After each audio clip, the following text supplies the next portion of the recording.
I know. Pronouns are tricky, confusing, especially in Italian because they all look the same. But isn't that a good thing?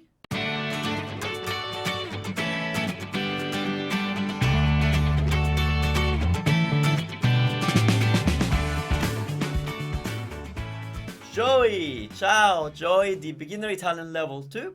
Buongiorno, ciao, come stai? So, I'm taking forever, says Joey, to learn direct object pronouns because they are mostly the same as the articles, it's true, and the indirect object pronouns, yes, I mean, they're the same to each other. But your practice sentence, you're referring to sentences that I had in the course, in one of the lessons. Noleggiate la macchina is clear, but the next one, dove comprate casa, and it does not use la o una, perché?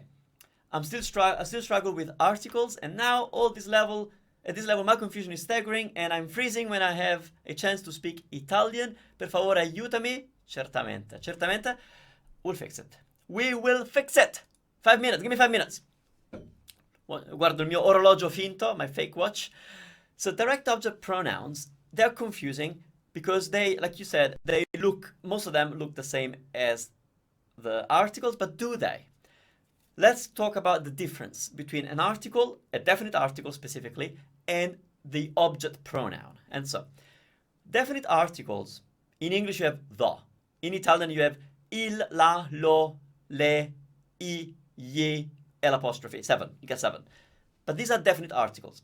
They have one thing in particular, one feature, is they come before a noun. Like in English, you don't say the and then you put a conjugated verb or an adjective. You have the and the noun. Same in Italian. So the book, like la casa, il libro, l'amica, there's a noun after the article. The object pronouns, usually direct or indirect, doesn't matter, but direct object, they replace a noun.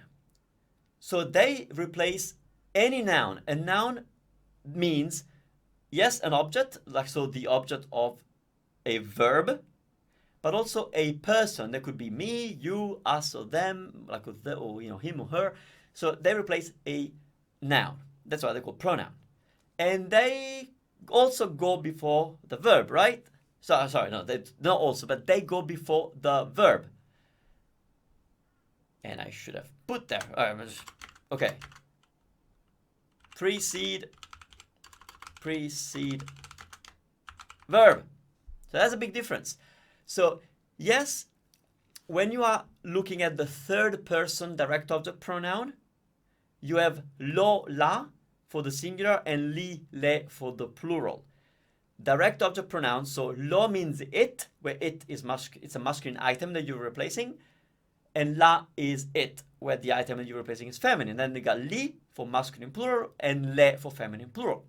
But there's also other direct pronouns, right? There's me, there's ti, there's chi, and there's vi. So me, you, us, and you guys. That's important. So yes, lo, la, li, and le, they kind of look like articles, most of them, because lo exists as an article. For example, lo studente, the student, and then lo conosco, I know him or I know it. So yes, they're the same word, elo. La is both an article, la casa, the house, and la vedo, I see it or I see her. But they're different. La casa is a noun. The la before is the article the, la casa, the house. La vedo is a verb, it's a conjugated verb. La vedo means I see it. It cannot mean I see the, because like it doesn't work. Okay, so hope this is already helping a little bit, but I'm going to help you more. So now we got la, lo, li, le. So la and lo exist as articles as well. Li does not exist as an article. We got ye, but not li. And then le also exists as an article. For example, le ragazze, the girls, and then le conosco, I know them. Or yeah, them being humans or not human, doesn't matter. But so yeah, they 3 out of 4 also exist as articles, but they perform completely different roles. And looking at the question, the way you ask your question, I think you have trouble elsewhere, because you said, Manu, in your sentence, noleggiate la macchina, you're good with that one, right? But with the next sentence, dove comprate casa, you're not good with that. But then when you explained why you're not good with that, I can see a problem.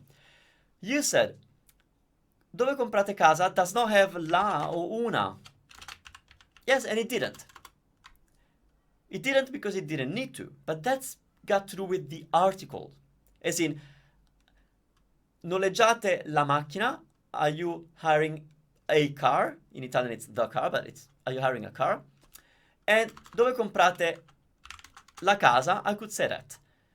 Here's a little different, I don't know why, but in Italian we will ditch the article when we are speaking very generically about something. So when you're buying house, it's because I don't know anything about this. I don't know anything about your buying a house. I don't know which one you're going to buy. I don't know, like, the range is so vast that I can ditch the article because it's not specific, because these are definite articles. So there's nothing definitive about buying a house. So we can ditch the article. So we can say dove comprate casa. Now, if I want, I can say dove comprate la casa. I'm not going to say dove comprate una casa unless you're telling me that you're buying 2 or 3. But so the fact that the second sentence did not have an article is not the problem. If you had asked me, Manu, I don't understand the first and the second examples because of your answer, then yes. Okay, here's the analysis. Noleggiate la macchina. Are you renting the car? So that la is the definite article for macchina, the car, la macchina. Si la noleggiamo, this la is before a verb, so it cannot be the article, it must be the pronoun. So la noleggiamo means we rent it or we hire it. In the second example, you say, but Manu, there is no la here, so how can it be here? Because they're different things. Okay? They are different things. Dove comprate casa or dove comprate la casa is where are you buying home, dwelling, property, or the house. So let's pretend the la is there, let's pretend the la is not there. It doesn't matter, because when I say la compriamo in centro, we're buying it in the CBD, in the downtown, that la does not depend on whether there was a la in the sentence before. The la in the sentence before, whether it's there or not, would be the definite article that you need in Italian for a noun. Quindi noleggiate la macchina, that la is part of la macchina, the car. Okay? When I say si la noleggiamo, that la is not there because la macchina has the article. The la is there because what we are hiring is a feminine singular object. And the direct object pronoun for a feminine singular object is la. So la noleggiamo has nothing to do with the fact that the macchina had the la in the first place. Okay? Dove comprate casa? Yes, there is no la, you're right. But the reason we need the la in the answer is that we're trying to say that we are buying it, a house. Whatever it is, as long as what we are buying is feminine singular, we will need a definite article that is feminine singular, which is la. So la compriamo in centro. It has nothing to do with the article, so do not let this confuse you. I hope I helped you, Joy. You're doing amazing. I know your Italian has skyrocketed since I've met you, probably a couple of years ago now. Quindi grazie mille, grazie a tutti per aver guardato questa nuova, ennesima risposta di Ask Manu Italiano, versione Italy Medisi Academy. Ci vediamo o qui, sul blog o su YouTube, o sull'Accademia, dove puoi fare anche tu le domande. So I'll see you on the Academy as well, where you can ask the questions. Ciao ciao!